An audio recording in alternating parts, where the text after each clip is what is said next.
कहानी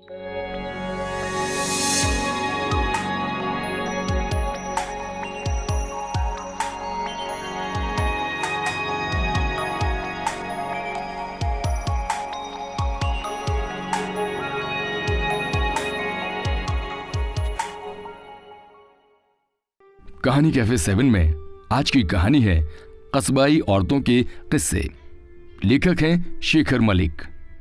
अगर कहा जाए कि आज किसी कस्बे की औरतों के किस्से सुनाए जाएंगे तो ज्यादातर लोगों के दिमाग में ये आएगा कि चलो कुछ भरपूर मांसल इश्कबाजियों, अवैध संबंधों की रस भरी बातें तबीयत बनाने को बताई जाने वाली हैं। लेकिन इस पूर्वाग्रह का मतलब फिर यही होगा कि आप कस्बे की औरतों को ठीक तरह से नहीं जानते। उनके अंदाजे हयात को समझने की क़ुव्वत आप में है ही नहीं। फिर आप इन किस्सों का लुत्फ़ ही नहीं उठा सकते। किस्से के अंत में आप कुछ निजी निष्कर्षों, पूर्वाग्रहों और दोषारोपणों के साथ साथ चुपचाप कहानी और किरदारों को भूल जाएंगे। इसलिए एक आग्रह है कि ऐसे लोग इस पूर्व कथन के बाद आगे ना बढ़ें। किस्से के प्लॉट, कस्बाई औरतों के किस्से केवल सही गलत मोहब्बत या अवैध संबंधों के किस्से नहीं होते, बल्कि अमूमन जिंदगी के कुछ वाक़ये ऐसे होते हैं जिनके बारे में कोई नहीं जानता। ये कस्बे की औरतें थोड़ा और तरह से जीती हैं, लड़ती हैं, प्रेम करती हैं। ये थोड़ा और या अलग तरह क्या है, इसी बात को किस्सों की शक्ल में बुन लिया गया है। किस्सा है तो थीम होगी ही, तो इश्क से ज्यादा मुफीद थीम क्या हो सकती है। इन किस्सों में एक कस्बे की अनेक स्त्रियों में से कुछ स्त्रियां हैं। मुख्य किरदार कस्बे के अलग अलग हिस्सों के प्रतिनिधि किरदार। नंबर 1, मधु। मधु, जिसकी उम्र अभी पिछले जून में 16 के पार हुई है, सरकारी स्कूल में 10वीं तक किसी तरह पहुंच गई, मगर 2 बार की कोशिशों के बावजूद मैट्रिक का बाड़ा लांघ ना पाई। पढ़ाई छोड़कर घर पे रहती है। एक परिचित दर्जी की बीवी से सिलाई सीख रही है। दुनिया जहान के बारे में ज्यादा कुछ नहीं जानती।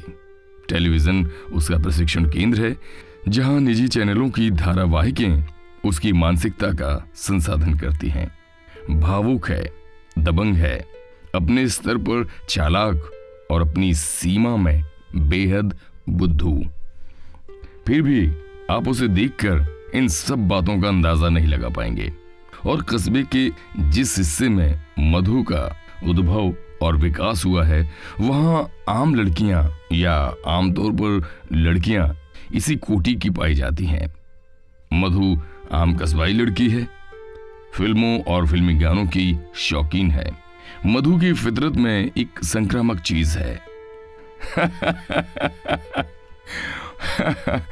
और वो है खुलकर हंसना और दोस्त बनाना। इस उपक्रम में लड़कों को वो प्राथमिकता देती है। ठीक से कहा जाए तो लड़कों पर बिना गंभीरता से सोचे गंभीर रूप से आसक्त होना उसकी आदत है। किरदार नंबर 2, शालिनी उपाध्याय। उम्र मधु के बराबर, मगर दृश्य बोध के मुताबिक आपको 20-21 की मालूम पड़ेगी। मधु अपढ़ रह गई, किंतु शालिनी केंद्रीय विद्यालय की 10वीं कक्षा की छात्रा है। अपने ढंग की तेज तर्रार, उसकी खूबसूरती कस्बाई लड़कियों से कुछ जुदा है। तीसरे नंबर की किरदार मधु की माँ। 43 के आसपास उम्र, लंबी दुबली, सांवला रंग, तेज जुबान, वैसे तो फिट, मगर पता नहीं क्यों अक्सर बुखार से पीड़ित रहती है। मजदूरी करती है। पति सीधा सा आदमी है, कस्बे में सब्जियां बेचता है। दोनों की साझी कमाई से घर चलता है। ऐसा पूरे यकीन के साथ नहीं कहा जा सकता, क्योंकि उनका एक दूसरा घर भी है। उस परिवार में उनकी दूसरी 2 बेटियों सहित दूसरी बीवी भी है। अरे हाँ, एक और किरदार भी है, शालिनी की मम्मी। इनकी उम्र का अंदाजा भी नहीं लगाया जा सकता, क्योंकि वे इसे ताज़ा बनाए रखने के तमाम तरीके इस्तेमाल करती हैं और बाकामयाबी करती हैं। वे मॉडर्न हैं, इस कस्बे की नहीं है। कुछ अर्सा पहले इस कस्बे में उनका पदार्पण हुआ था, इसलिए वे कस्बे की औरतों से थोड़ी डिफरेंट लगती हैं। इन किरदारों के किस्से बेतरतीब हैं, बिल्कुल इनकी जिंदगियों की तरह, जिसमें कई लोग और स्थितियां आपस में उलझी हुई होती हैं। लोगों की तरह परिस्थितियां भी कहीं भी कभी भी औचक पैदा हो जाती हैं। हम वहां से किससे बुन सकते हैं? चूंकि इतनी बेतरतीबी है तो शुरुआत किरदार नंबर 2 यानी शालिनी से। शालिनी अपनी मां से बहुत बोलती है, मम्मी के साथ हंसती रहती है। वो और उसकी छोटी बहन दोनों मम्मी से दोस्तानी है। छोटी बहन तो मम्मी से चिपकू ही है, छोटी है इसलिए, पर शालिनी समझती है कि वो बड़ी हो गई है, क्योंकि उनके साथ मम्मी बड़ी लड़की के साथ रहने जैसा व्यवहार करती हैं। ऐसी सब बातें जो अक्सर दोस्तों से कही जा सकती हैं, मगर गार्जियन से नहीं। शालिनी सूचनाओं की तरह मम्मी से शेयर करती है। ऐसा गांठ विहीन मातृत्व वाली माओं के साथ हो सकता है। मम्मी भी उसके साथ खूब हंसती है, उसके साथ कई हल्की और सीरियस बातें भी कर लेती है, लिपस्टिक के कलर के बारे में, हैंडबैग के डिजाइन के बारे में और पापा के बारे में भी। लेकिन श्रीमती उपाध्याय की तरफ से देखें तो वे अक्सर उसे समझाने की कोशिश करती हैं। कई बार अनायास समझ जाती हैं, कई दफे सायास समझ नहीं पाती। कभी कभी ऐसा होता है कि श्रीमती उपाध्याय अपनी बेटी को लेकर कॉन्फिडेंट रहती हैं कि वे बेटी से क्लोज्ड हैं, पर ऐसी कई बातें हैं जब शालिनी उनकी सोच को धता बताकर उन्हें नए निष्कर्षों तक पहुंचा देती है। जेनेटिक्स के अनुसार बेटी मां की छाया होती है। शालिनी मम्मी की छाया तो है ही, एक स्वतंत्र काया भी है, और मम्मी को उसमें परकाया प्रवेश करना पड़ता है। एक रविवार की रात खाना खा चुकने के बाद श्रीमती उपाध्याय बालकनी पर देर तक खड़ी रहीं। दोनों बेटियां भी वहीं थीं।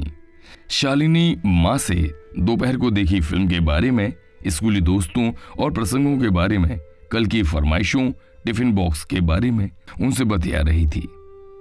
श्रीमती उपाध्याय ने पीछे मुड़कर दीवार घड़ी देखी और उससे कल के स्कूल बैग की पैकिंग के बारे में पूछा। श्रीमती उपाध्याय, जो कभी कभी ही बेटी की किताब कॉपी में झांक पाती हैं, उन्होंने बैग में कॉपी किताबें डालना स्थगित कर शालिनी को देखा। ये क्या लिखा है?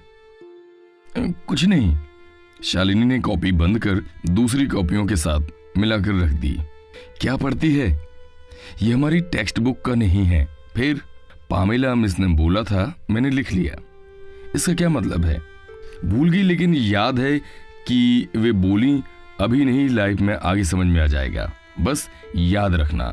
मैंने याद रखने के लिए नोट कर लिया। ऐसे टीचर्स होते हैं, बिना समझाए कुछ भी पढ़ा दिया। मम्मी, उनके बारे में मत बोलिए, वो बहुत अच्छी मिस हैं, मुझसे बहुत प्यार करती हैं। इनफैक्ट वे हमारे ग्रुप की सभी लड़कियों को बहुत पैम्पर करती हैं। लड़के कुछ करें ना तो हम उन्हीं के पास कंप्लेन करते हैं। मिस हमेशा हम लोगों को डिफेंड करती हैं। शालिनी ने मम्मी की कोहनी को छुआ और वहीं से उन्हें अपनी ओर घुमाकर कहा, आप बिलीव करेंगी, जितना मैं आपसे शेयर करती हूँ ना, उससे बहुत ज्यादा मिस से शेयर करती हूँ। श्रीमती उपाध्याय बेटी को देखती रही। एक गहरी सांस उनके नथनों से निकली। ओह, आज की बच्चियां तो एकदम छूट, किसी से कुछ भी पूछ और बता देती हैं, बोल देती हैं। वरना श्रीमती उपाध्याय के वक्त की लड़कियां अपनी मां तक से माहवारी की बात करने में सकुचा जाती थीं। और आज की शिक्षिकाएं भी कितनी पर्सनल और स्ट्रेट फॉरवर्ड हो गई हैं। उन्हें अपने भीतर एक खुशी लहकती हुई लगी। श्रीमती उपाध्याय शालिनी के बारे में, मिस पामेला के बारे में और खुद के बारे में सोचने लगीं।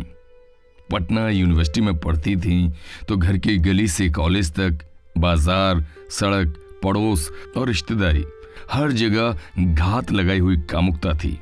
मौखिक छेड़छाड़ से लेकर वक्ष पर हाथ लगाना, जानबूझकर उनकी देह से सटना, घिसना, अनगिनत छद्म प्रणय पैगाम, अर्जियां और उनके नाम पर प्रचारित प्रसारित फैंटेसियां, घटिया वॉल राइटिंग। वे जानती थीं कि उनके घर बाहर की औरतें बेहया और बाप दादा तुल्य मर्द कामसूत्र की 16 कला संपन्न नायिका समझते थे। उन दिनों उनके ही एरिया में एक लड़की को अगवा कर मार डाला गया था और उसकी नंगी लाश पार्क में फेंक दी गई थी। तो उनकी क्लासमेट ने उन्हें सावधान करने की सामान्य हिदायत दी थी। उन्होंने उससे बहस करते हुए कहा था, क्यों हर कोई मुझे ही नसीहत देता है? मेरे साथ इसलिए ऐसा हो सकता है ना कि मैं आकर्षक हूं, केयर फ्री हूं, इसलिए सब मुझे बदचलन मानते हैं। मुझे परवाह नहीं कि ये सब आंटियां क्या क्या बोलेंगी, लेकिन मैं वही करूंगी जो उनके बेटे मेरे साथ करते हैं। लेकिन लड़कों को इमोशनल, ओरल और फिजिकल लिबर्टीज है, बट लड़कियां अगर वही लिबर्टी ले लें तो we would be declared cheap girls. Madhu ने ब्लाउज पीस की कटिंग माप के हिसाब से कैंची से काट ली। नजर उठाई तो देखा बलवंत की बेबो और रेहाना की अम्मी नुक्कड़ वाले हैंडपंप से पानी लेकर भरी बाल्टियों और गगरे के भार से होंठ दाबे गुजर रही हैं। चाची, उसने पुकार लगाई। औरतें ठहर गईं। ये देख, हम ब्लाउज कटिंग सीख गए। बलवंत की बेबो हमेशा हर बात पर तंग रहा करती थी। चिढ़कर बोली, यही बात के लिए रोका है क्या? यहां मेरा दम फूल रहा है और इसको। बलवंत की बेबो और कुछ कहती कि मधु का मोबाइल बजा। ताजे फिल्मी गीत का रिंगटोन मरीज आदमी की धड़कन बढ़ा देने लायक शोर से बजने लगा। 1 मिनट चाची, फोन आ रहा है। मधु ने हाथ बढ़ाकर रोकते हुए मोबाइल को कान से चिपका लिया। बलवंत की बेबू ने गाली निकाली, मर जानी, फोन फोन फोन, रात दिन मोबाइल। दोनों औरतें आगे बढ़ गईं। मधु ने उनको टलते देखा तो अपनी धीमी आवाज को ऊंचा उठाते हुए बात करने लगी। कल काहे नहीं आया? माँ आई, देखा कि मधु कोने में बैठी मोबाइल पर मुस्कुरा रही है। चूल्हे पे चढ़ी भात की हांडी में से माड़ उफन कर चूल्हे में जा रहा है। स्टोव की लौ झकपक कर रही है। सेकेंड हैंड सिलाई मशीन जिसे अपनी मास्टरनी से मांग लाई है कि इर्द गिर्द कपड़ों की चिंदियां बिखरी हैं। इस सुअर। मधु मोबाइल छोड़कर तन कर खड़ी हो गई। फिर याद आया तो झुककर बिस्तर से मोबाइल उठाया और कॉल काटा। मधु ने अपनी मां को लोगों से लड़ते देखा था। झगड़ा ऐसा कि 8-8 घंटे खड़े होकर हाथ चमका चमका कर गालियां और कूसने बकी जा रही हैं। ये कौशल और दमखम भी अब कस्बे की नई पीढ़ी में कम होता जा रहा है। ऐसी गालियां जिसे शरीफ लोग सुन भी नहीं सकते, भले ही गोपनीय या निर्लज्ज ढंग से व्यवहार में चरितार्थ करती हूं।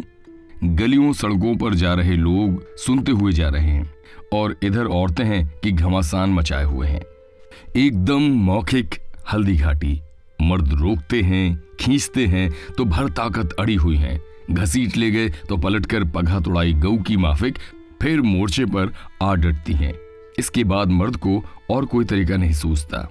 वहीं दरवाजे पे, सड़क पे या गली में जहां कहीं भी मोर्चा खुला हो, वहीं पर औरत की कुटाई शुरू।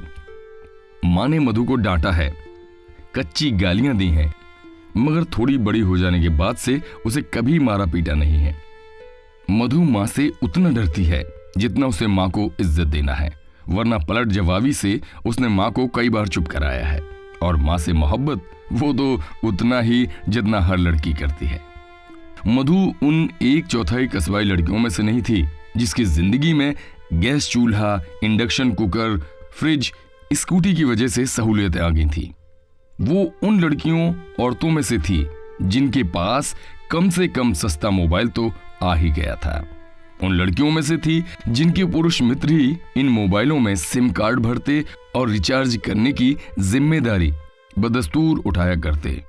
प्रेम निभाने का ये एक नियम सा बन गया था, या जरूरत।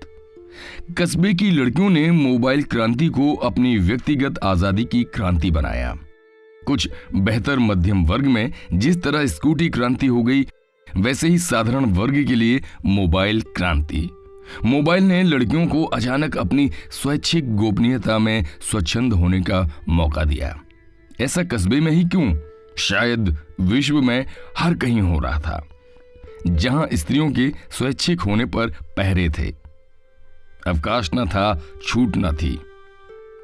तो मोबाइल आ जाने से वे एकाएक अलग तरीके से मौजूदा वक्त में स्वाधीन, ताकतवर और निर्भय हो गई थी। आजादी को अख्तियार करने की शैली में बहुत परिवर्तन आ गया था। मधु की मां ने अपने दौर में खुद पर छोकरों के फिक्रे कसे जाने का लुत्फ उठाया था, तो मधु 21वीं सदी की ऐसी कस्बाई लड़की थी जो खुलेआम दावा करती थी कि मैंने घाट घाट का पानी पिया है, एक दो नाम लेकर मेरी बेइज्जती मत करो। ज्यादातर लड़कियां अपनी उम्र के एक खास हिस्से में अल्हड़ होती है, चाहे वे कस्बाई हों या महानगरीय। उम्र के उसी हिस्से में मधु की मां भी गौरैया थी। वैसे भी 1970 के दशक में लड़कियां चिड़ियों की तरह हुआ करती थीं, पिंजरे में कैद, बस अंगड़ाई भर लेने को पंख खुलने वाली। सड़कों पर बिना पारिवारिक संरक्षण के घूमना और फिल्में देखने जाना इनकलाबी कदम माना जाता था, और बदस्तूर इस तरह की हरकतों पर सेंसरशिप चस्पा थी। घर वालों का कट्टरपन इस मामले में लड़कियों को इतना आतंकित करता था कि वे अपने आप के साथ भी अकेली होने से डरती थीं। हर कस्बे में टॉकीज नहीं हुआ करती थी, आज भी नहीं है, मगर इस कस्बे में एक पुरानी टॉकीज थी जिसका नाम था लाइट हाउस। रेलवे क्रॉसिंग के उस पार होने के कारण एक तरह से ये अलग थलग सा था, और रात के शो के लिए लोगों को वहां जाना विचरणीय लगता था। उस वक्त ये सिनेमा घर जहां बसा था, कस्बे के उस हिस्से में आबादी घनी नहीं थी। अकेली कोई लड़कियां दोपहर के मैटनी शो में किसी खुफिया कार्रवाई की मानंद वहां से फिल्में देख आती थीं। लेकिन ऐसा कहना सामान्यीकरण होगा। असल में ये एक अपवाद जैसा था जो कभी कभार उपस्थित हुआ करता था, किसी जबरदस्त हिट फिल्म के आकर्षण के दबाव में। वैसे मधु की मां के लिए हालांकि यहाँ हो आना उतना मुश्किल नहीं था, क्योंकि न आगे नाथ न पीछे पगहा। दूसरी सहूलियत इससे थी कि उसकी छोटी बहन का पति सिनेमा हॉल के काउंटर पर टिकटें काटता था। जब वो लौटती तो एक खास जगह पर कुछ लोग बाकायदा खड़े पाए जाते और कोशिश करते कि उनकी तमाम फब्तियां, फिक्रे और उसांस भरे उवाच उस तक भली भांति संप्रेषित हो जाएं, और उनकी कोशिश कामयाब हो जाती। जब मधु की मां आदतन एक मुस्कान भेंट करती, फिर कुछ गालियों से नवाजती हुई बढ़ जाती, और उससे कुछ और की चाहना किए वे लोग इस पुनरावृत्ति से ऊब कर रह जाते। कस्बाई लड़कियों और हाल हाल में औरत बनी स्त्रियों के लिए ये हंसी 1980 और 90 के दशक तक आते आते किसी हद तक खुली, जिद्दी और थोड़ी ढीठ हुई, जिसे मॉडर्न, एडवांस्ड या फॉरवर्ड होना कहा गया। मधु नहीं जानती थी कि उसकी माँ के वे तमाम संस्कार बराए जीन्स उसके भीतर भी मौजूद हो गए हैं। ठीक है कि उसकी माँ का वक्त उतना प्रोग्रेसिव या अग्रेसिव नहीं था। अपने वक्त के मुताबिक मधु की माँ उतनी ही फॉरवर्ड हो सकती थी जितनी वे थीं, लेकिन बगैर जाने मुक्ति और आज़ादी क्या होती है, वे मुक्त और आज़ाद थीं। मधु भी मुक्त और आज़ाद है, यही बात उन दोनों में समान है। शालिनी के किस्से में अफवाह और मधु एक दोस्त की तरह दाखिल होती है। शालिनी का बाप हद दर्जे का दब्बू, रीढ़हीन आदमी जैसा लगता था, और शायद था भी। किसी सरकारी स्कूल का मास्टर था वो।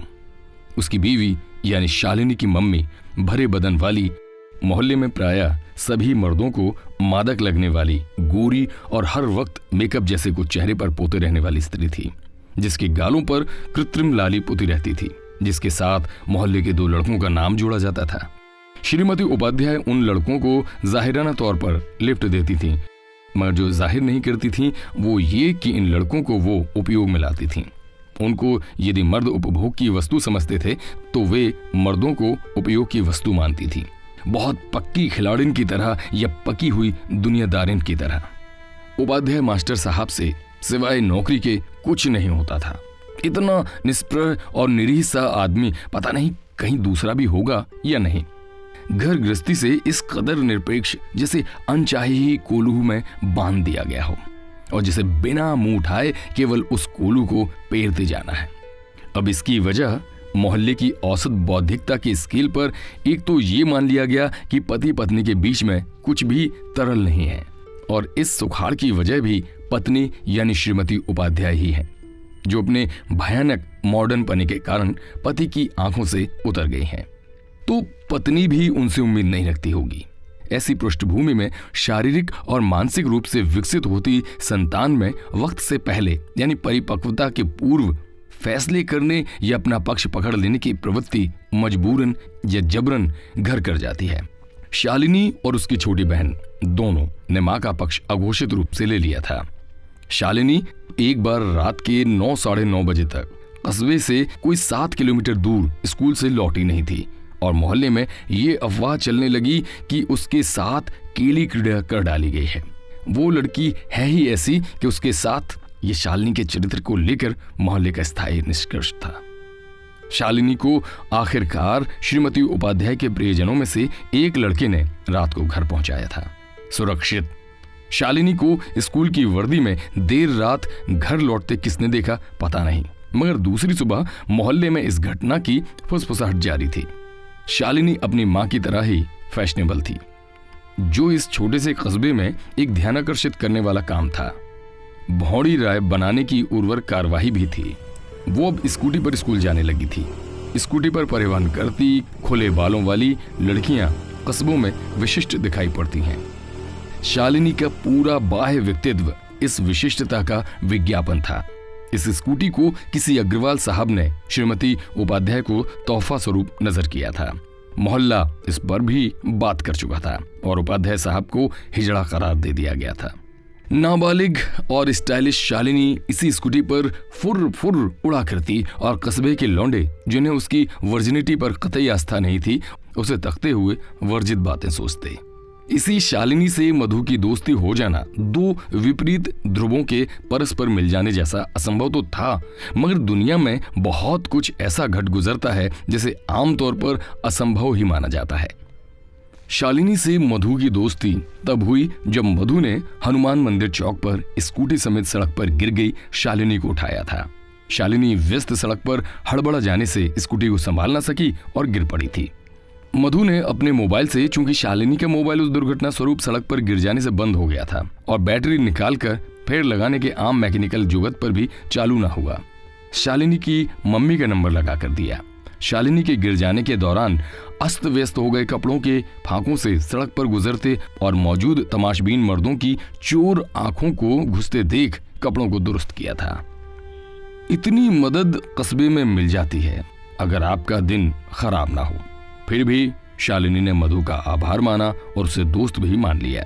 ये घटना अकस्मात हुई थी, इसलिए उन दोनों ने ये नहीं ख्याल किया कि अरे ये तो कुछ फिल्मों जैसा हो गया है। जब मधु को फिर प्यार जैसा कुछ हो गया था, और चूंकि उसे प्यार हो गया है, इसका इंट्यूशन इससे पहले कई दफा उसे हो चुका था, सो मधु को कुछ नया नहीं लगा, यानी पहली बार का उद्दाम आवेग जैसा कुछ। मगर उसने हर पूर्व घटित प्रेम जैसी प्रतिबद्धता की प्रत्येक नव प्रेमाचार में पुनरावृत्ति की थी। यहां भी ऐसा ही था। ये लड़का जिसे वो मोबाइल पर जानू कहकर संबोधित करती थी, हमेशा की तरह उस पर एकदम टूट कर मर मिटने वाला, तन मन और सबसे महत्वपूर्ण धन को न्यौछावर कर हर ख्वाब व ख्वाहिश को पूरा करने वाला लगा। वैसे इसके पूर्व के प्राय सभी प्रेम प्रसंगों में उसे ऐसा ही लगता रहा था, और जब ऐसा लगना बंद हो गया तो उन प्रेम प्रसंगों का अवसान घटित हुआ। वो पुनः अपनी संपूर्ण सत्ता के साथ इस लड़के पर समर्पित हो गई। इस टटकी मोहब्बत का छुप छुप कर मजा लेने लगी, जबकि मधु की मां ने इस लड़के को विश्वास पात्र मान रखा था। इस लड़के की पहुंच मधु के एक कमरे के घर तक थी। फिर भी वो मुकम्मल इश्क नहीं जिसमें दुनिया से डरने का मजा ही ना हो। मां इस इश्कबाजी से उसे बचाती थी, डरती थी, मगर सब कुछ जानती भी थी। वो वहां उसे छूट दे देती थी जहां इस प्यार के खेल का करियर बन सकने की संभावना हो। मधु पता नहीं कब इस लड़के से प्यार करने लगी, जिसके बाप और भाई की कस्बे के सब्जी बाजार में एक स्थायी दुकान थी, और जहां मधु का जानू भी कभी कभार उनकी अनुपस्थिति में पारिवारिक वाणिज्य का दायित्व संभालता। मधु के चरित्र को लेकर कोई भी टिप्पणी आत्मघाती हो सकती है, क्योंकि अगर खुद आप ये सब मधु से कहें तो वो पूछ सकती है कि क्या आपने उसे ठीक से समझा है। ऐसे सवाल पर आप सिर्फ मुंह बाए खड़े रह सकते हैं या फिर अपने भौंडेपन पर शर्मिंदा हो सकते हैं। क्योंकि आपके पास मधु जैसी कस्बाई लड़कियों पर टिप्पणी करने का अधिकार और नैतिक आधार क्या है? मधु को जिस भी लड़के ने उस नजर से देखा, ज्यादातर उससे या फिर जिसमें उसे कुछ आकर्षक संभावनाएं दिखाई पड़ी, उसमें उससे फंस गई, भले ही फंसे और मुक्त होने के बीच की अवधि साप्ताहिक, मासिक हो। मोहब्बत जैसी चीज का इस उम्र में क्या ठीक से अंदाजा होता है, पर उसे लड़के पसंद थे। अब मधु क्या करे अगर लड़के उसे देखकर मर मिटते हैं। शालिनी की बड़ी बड़ी आंखें गोल हो जाती थीं जब मधु अपने लवर्स की फहरिस्त का खुलासा करती। कोई भी किस्सा कुछ महीनों से लंबा नहीं चला, सिर्फ ये राजू जिसके साथ वो पिछले 1.5 साल से है। ये सिर्फ कस्बे की एक अदना सी लड़की का प्रेम मार्गीय चरित्र नहीं है, ये हर जगह हर वक्त मौजूद रहने वाली सर्वकालिक मानवीय आकांक्षा है, जिसे कुछ लोग नकार देते हैं और अनेक नकार नहीं सकते। प्रेम में प्रतिदान की चाह जैसा कोई मुहावरा यहाँ सक्रिय नहीं है, क्योंकि यहाँ बहुत सारे संबंध प्रेम नहीं है, केवल दान है और दान का प्रतिदान अपेक्षित होता है। बहरहाल यहाँ मधु के प्रेम की परिकल्पना की शल्य क्रिया करने का गैर औपचारिक और निजी प्रयास छोड़ दिया जाए तो बेहतर है, क्योंकि तर्क उससे भी हो सकते हैं, दृष्टि उसकी भी हो सकती है। असल बात यह है कि मधु लड़ सकती है, पलटवार कर सकती है, रो सकती है और गा सकती है। कस्बे के कम अक्ल या बद अक्ल लड़कों को चढ़ा सकती है। बहुत सी लड़कियां ये नहीं कर सकती। दोपहर ढलान पर थी, सूरज एक मोटे से स्याह बादल की आड़ में हो गया था, फिर उसके दरमियान से निकल आया था। पतझड़ लग चुका था और सड़कों पर धूल के साथ सूखे पत्ते उड़ उड़कर जगह बदल रहे थे।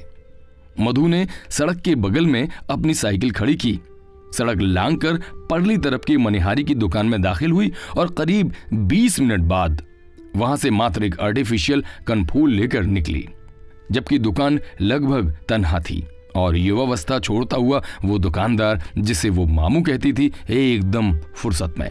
मधु को सिर्फ समय काटकर वक्त के उस पहर तक पहुंचना था जब राजू ने उससे मिलने का टाइम दे रखा था। राजू का संदेश था कि वो ट्यूशन के बाद उससे मिलेगा, नाले के ऊपर बने पुल पर, शाम को ठीक 6 बजे। उसने मधु के संकट का समाधान करते हुए उसके मोबाइल का रिचार्ज भी करा दिया था। आज राजू में उत्साह बहुत था और मधु के अंदर भी बेचैनी ठाठे मार रही थी। 7-8 दिनी विरह के बाद आज ये मुलाकात होने वाली थी। राजू कस्बे के बाहर गया हुआ था। शालिनी ने उसे चौक पर देखा तो स्कूटी रोक दी, मधु की साइकिल को जबरन साइकिल मरम्मती की दुकान के आगे खड़ा कराया और उसे स्कूटी पर बिठा लिया।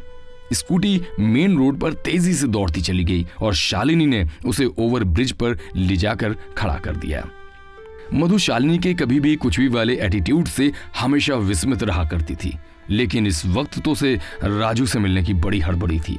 सो शालिनी का उसे यहाँ दूर ले आना और ऐसे यहाँ खड़ा कर देना विस्मय से ज्यादा झुंझलाहट पैदा करने वाला कारोबार लगा।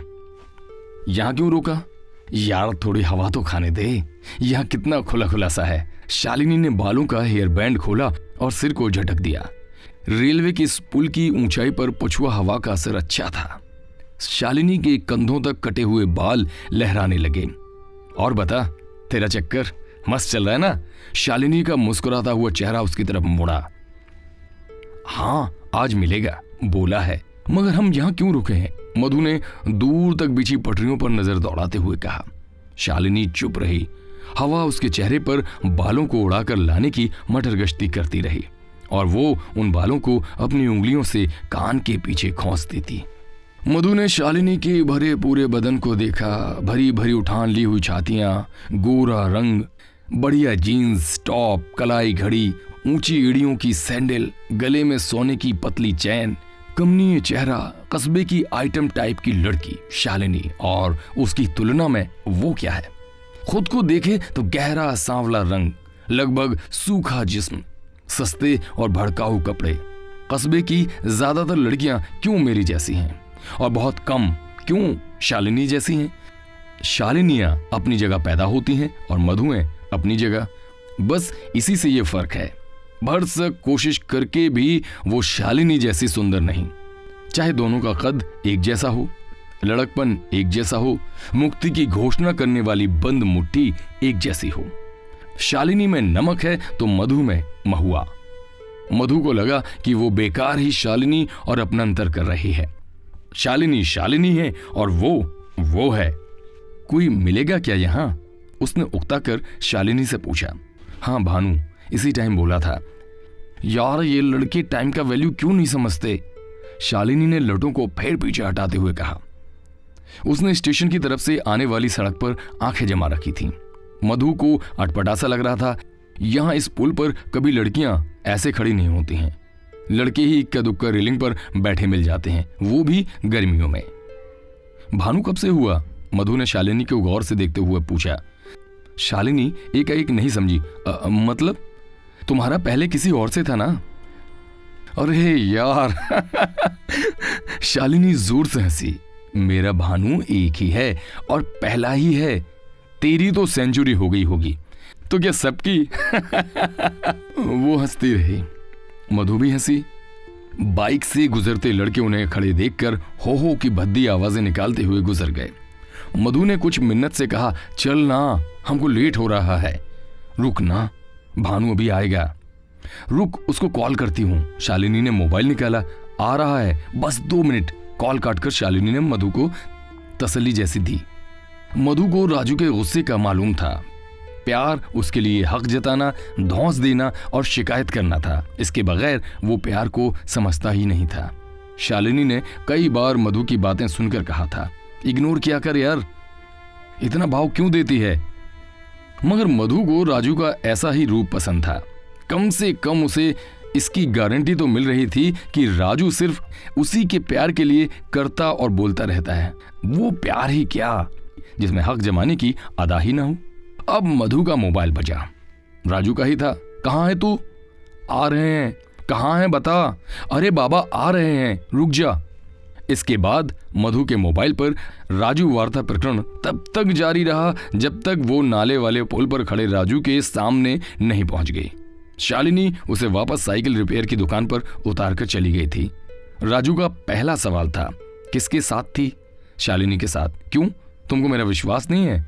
नहीं, राजू को नहीं था विश्वास। लेकिन अगर ऐसा ही सवाल मधु उससे पूछ रही होती तो क्या वो गलत साबित कर पाता उसका अविश्वास? मगर मर्द अपने साथ खून माफी समझता है, लेकिन मधु इतनी गहराई से नहीं सोचती। मधु को मालूम था कि माएं भी लड़कियां रही होंगी। क्या माओ ने भी ऐसा नहीं किया होगा? कस्बे की लड़कियां जानती हैं कि उनकी माओं की प्रेम कहानियां या तो वक्त के साथ जमींदोज कर डाली गई हैं या कोई खुले घाव की तरह सामने गंधाती रहती हैं।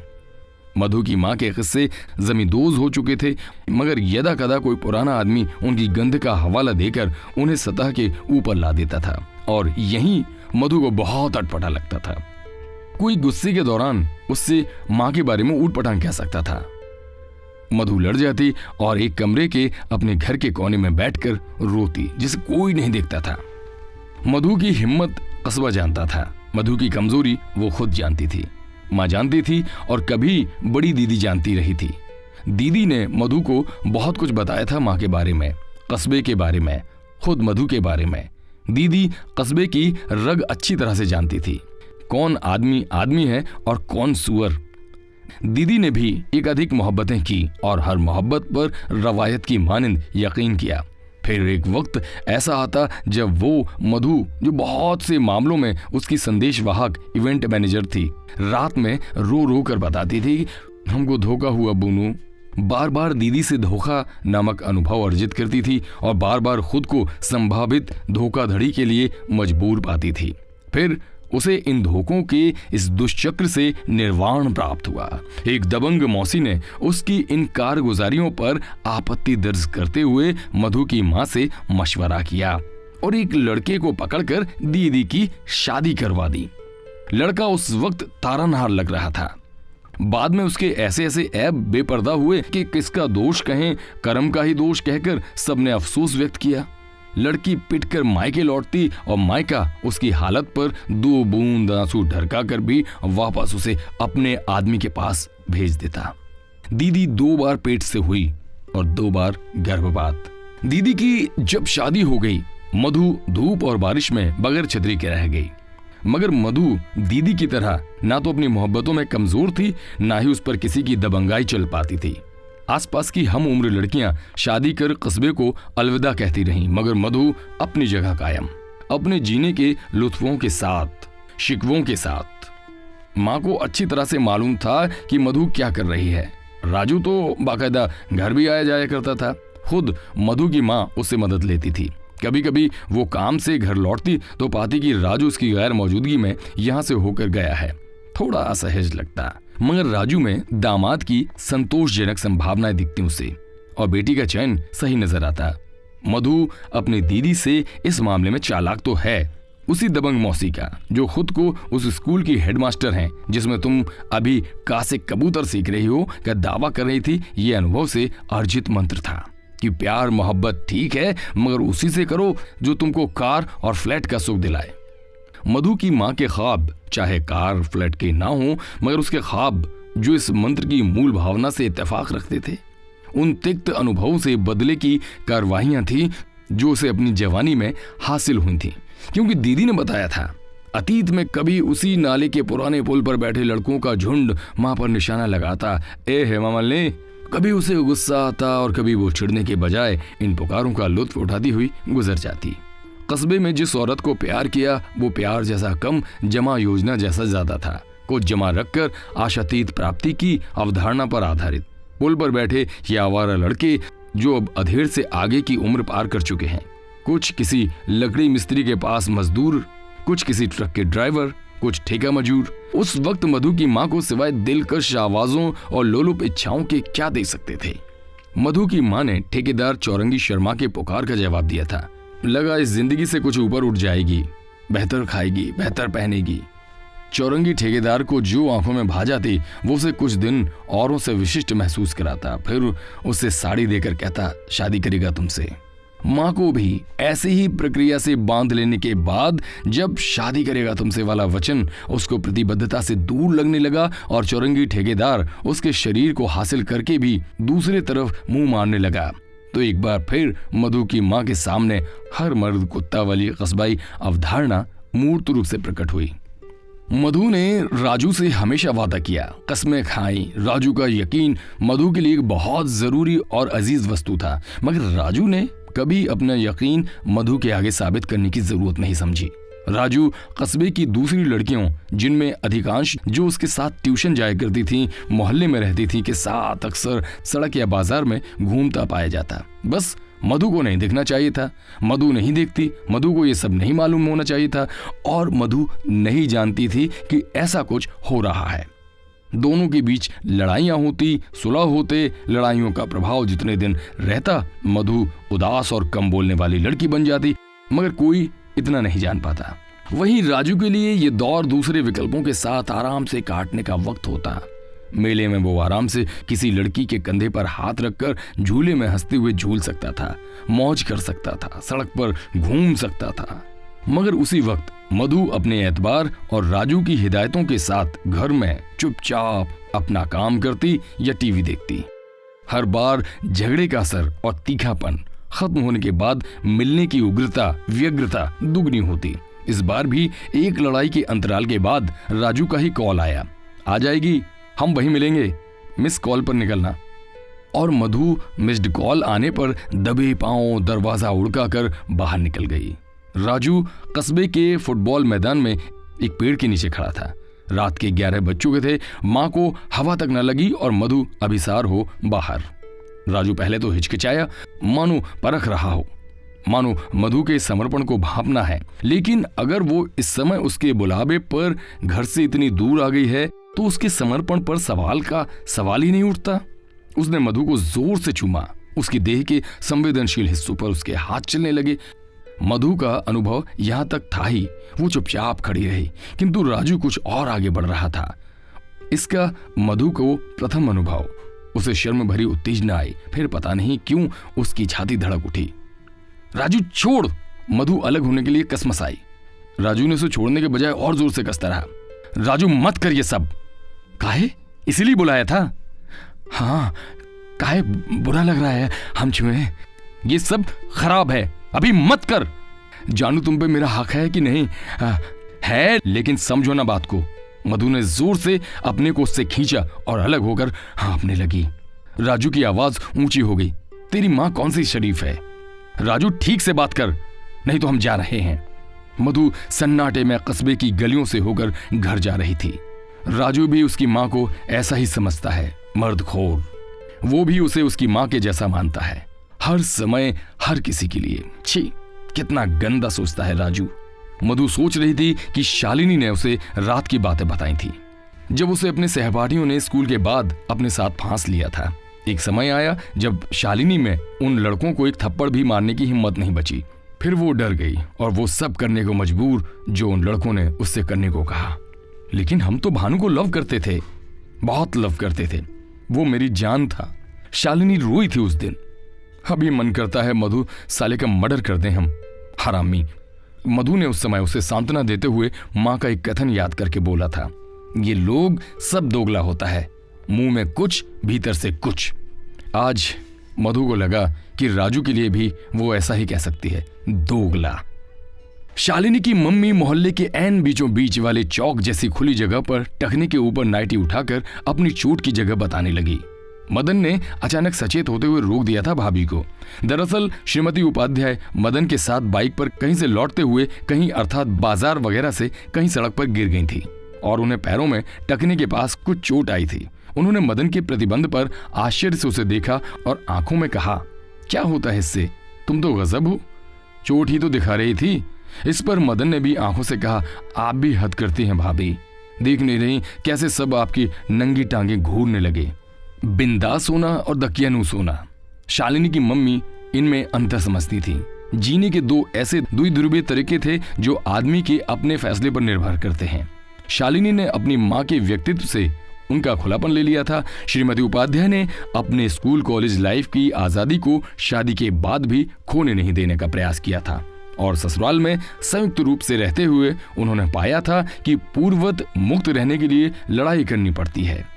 अपनों से लड़ाइयां कई बार खेद और पछतावे पैदा करते हैं। ये जानते हुए भी कि आप गलत नहीं हो, आपको ये एहसास होने लगता है कि आपने अपने लोगों से ज्यादती कर दी है। इस द्वंद में अक्सर आप सही होते हुए भी लड़ाई छोड़ देते हैं, फिर सब कुछ सपाट उसी पुरानी लीक पर। लेकिन पति का स्थानांतरण इस कस्बे के नजदीक के इलाके में स्थित स्कूल में होने से उपाध्याय परिवार यहां आ गया और श्रीमती उपाध्याय ने खुली हवा में जी भर के सांसें ली। लेकिन एक दिन यानी मदन की बाइक से गिरने के दिन शाम को कस्बे के उस मोहल्ले में अचंभा विकार का संक्रमण हुआ, क्योंकि श्रीमान उपाध्याय ने मोहल्ले को गलत साबित किया और मोहल्ला अपने गलत होने पर खुश हुआ। कस्बे में किसी को यकीन तो कतई नहीं होता अगर कोई कहता कि श्रीमान उपाध्याय ने श्रीमती उपाध्याय पर हाथ उठाया। उस शाम श्री उपाध्याय ने अपनी बीवी से ऊंचे नहीं सपाट आवाज में कहा, आपको हम कुछ नहीं बोलते, मगर ये मत समझिए हमको कुछ दिखाई नहीं देता। छोड़ दिए हैं तो उसका हद मत पार कर दीजिए, गलत फायदा मत लीजिए। आप कॉलेज में पढ़ने वाली लड़की नहीं है। श्रीमती उपाध्याय की नजरों में ठहरे अविश्वास और प्रश्न को साफ करते हुए आगे बोले, मोहल्ले में 4 लड़कों से नाम जोड़कर आपने अपनी आजादी का सही इस्तेमाल किया है। क्या लिबरेशन का यही एक मतलब है? आपके बारे में तो जो सोचते हैं, पता नहीं लोग मेरे बारे में क्या सोचते होंगे। शालिनी ने अपने घर के इस गतिरोध के बारे में मधु को बताया था। मधु ने कहा कि उसे परेशान नहीं होना चाहिए, बीच बीच में ऐसी लड़ाइयां होती हैं, उसके घर में भी होता है, कस्बे में किसी न किसी के घर में होता है। तभी हमको और हमसे ज्यादा उनको ये लगता है कि घर में वे हैं, उनकी भी कोई बात सुनता है। चिल्ला लेने दो। अब ये समझना होगा कि कस्बे की बहुत सी लड़कियों और औरतों ने अपने पसंदीदा पुरुषों के साथ दैहिक संबंध बनाए हैं और बहुत से मर्दों ने अपने पसंद की लड़कियों और औरतों को मजबूर, अगर वे प्रलोभनों से राजी ना हुई तो करके ऐसे संबंध बना रखे हैं। ये तह के नीचे वाली सच्चाई सिर्फ बाहर वालों के लिए है। कस्बे की रीत नीत जानने वाले तो सब जानते हैं और देखिए किसी के आड़े वक्त पर उन्हें इन्हीं संबंधों के नाम पर गालियां देकर बेइज्जत करते हैं, अपने मन की जलन को शांत करते हैं। किसी के घर में इन्हीं बातों से आग लगी हो तो परम संतुष्टि महसूस करते हैं, अद्भुत शांति। कस्बे में नाजायज संबंधों का अपना तर्क है, स्त्रियों की जरूरत है, मजबूरियां हैं, रोजगार गारंटी कानून जैसा, घर का चूल्हा और बदन की साड़ी, गाढ़े वक्त पर मदद की लॉ, इन्हीं अवैध रिश्तेदारियों से कहीं अधिक निश्चित और ठोस रूप में आती हैं। घर के मर्द या तो इन सबसे अनभिज्ञ रहते हैं या सब कुछ जान समझकर भी बर्फ बने रहते हैं। वे अपनी अक्षमताओं से उत्पन्न कलह क्लेश की आंच से डरा करते हैं। कभी कभार अपवाद की तरह कोई मर्द चीख चिल्ला ले तो जीवनचर्या या दिनचर्या में फर्क क्या पड़ता है। एक बात और, कस्बे में सामान्य या विवाहेतर प्रेम या संबंधों की हिंसात्मक परिणति भी आत्महत्या और कभी कभार हत्या में होती है। कस्बे में जब मधु या शालिनी जैसी लड़कियां पैदा नहीं हुई थीं, उस वक्त भौंतरे चाकू से कई बार गोद कर अपने बच्चों के सामने ही जिस औरत की दिन दोपहर हत्या हुई थी, जो कस्बे के लोगों को अब भी याद होगी। इसी प्रकार के विवाहेतर प्रेम के अंतर्गत मर्द के पैसा मांगने पर देने से मना करने के कारण हुई थी। हत्यारे ने आत्मसमर्पण किया, 14 साल की सजा काटी और वापस कस्बे की जिंदगी में लौट आया था। देखने पर अब वो आदमी अधिक मानवीय लगता है। उसे देखकर आज कोई नहीं कह सकता है कि इसने ऐसी नृशंस हत्या की थी। कस्बे के बीच से गुजरने वाली दक्षिण पूर्व रेल की पटरियों पर औरतें ही नहीं, कई मर्दों ने कटकर खुदकुशी कर ली। उन्हें अपने पुरुष या अपनी स्त्री या स्वयं के प्रेम संबंधों के कारण जो आश्चर्य का झटका, असहनीय असंतोष, असहज लज्जा, ग्लानि, पछतावा और शिकायत हुई, उसका निवारण मृत्यु में दिखा। किसी भी तरह का प्रेम आदमखोर हो सकता है, ये भी इस कस्बे ने साबित किया है। अभी इस किस्से के सारे किरदार अपनी तरह से व्यस्त हैं। उन्हें नहीं पता कि वे जीते जी किन्हीं किस्सों के हिस्सा बन चुके हैं, जैसे वे नहीं जानते कि वे ऐसे विशिष्ट क्यों हैं, इतनी आकर्षक कि उन पर किस्से कहे जाएं, या यूं कि उन्हें जान लेने पर उनके बारे में बताने को दिल मचले। मगर अभी दिलचस्पी बनी हुई हो तो फिर ये सिलसिलेवार बताया जा सकता है कि इन किस्सों की किरदार एक, मधु ने कपड़े की दुकान पकड़ ली है। माहवार 2000 देता है मालिक। सस्ते कपड़ों की एक दुकान जो स्टेशन रोड पर है, वहां पर सेल्स गर्ल का काम करके अपनी कमाई से चाइनीज मोबाइल लिया है, जिस पर गाने और रिंगटोन बहुत जोर से बजती है। आजकल उसका स्वास्थ्य गिरने लगा है, अचानक बीमार हो जाती है। मुसीबत ये है कि कस्बे में फिर किसी ने अफवाह फैला दी है कि एक लड़की जो कपड़े की दुकान में काम करती है, अपने बगल के एक टूरिस्ट लॉज में काम करने वाले लड़के के साथ पकड़ी गई थी और पुलिस ने उसकी बहुत फजीहत की है। ये लड़की मधु मानी जा रही है। किरदार 2, शालिनी की 10वीं की परीक्षाएं आन पड़ी हैं और वो तैयारियों में मुब्तला है। भानु प्रसंग उसने उसी तरह से भुला दिया है जैसे मधु ने अपना राजू प्रसंग।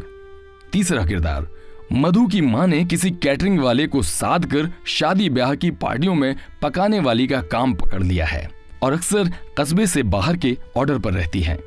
उन्हें अपने संपर्कों का लाभ उठाना आता है। चौथी किरदार, श्रीमती उपाध्याय ने श्रीमान उपाध्याय की बातों को ज्यादा दिल पर नहीं लिया है। उनके प्रसंग कस्बे में सक्रिय बने हुए हैं। ये कहानी आपको कैसी लगी? अगर पसंद आई हो तो इसे लाइक और शेयर जरूर करें। हमारे इस चैनल को सब्सक्राइब भी करना बिल्कुल ना भूलें। खूब खुश रहें, अपना खूब ध्यान रखें और सुनते रहें कहानी कैफे 7।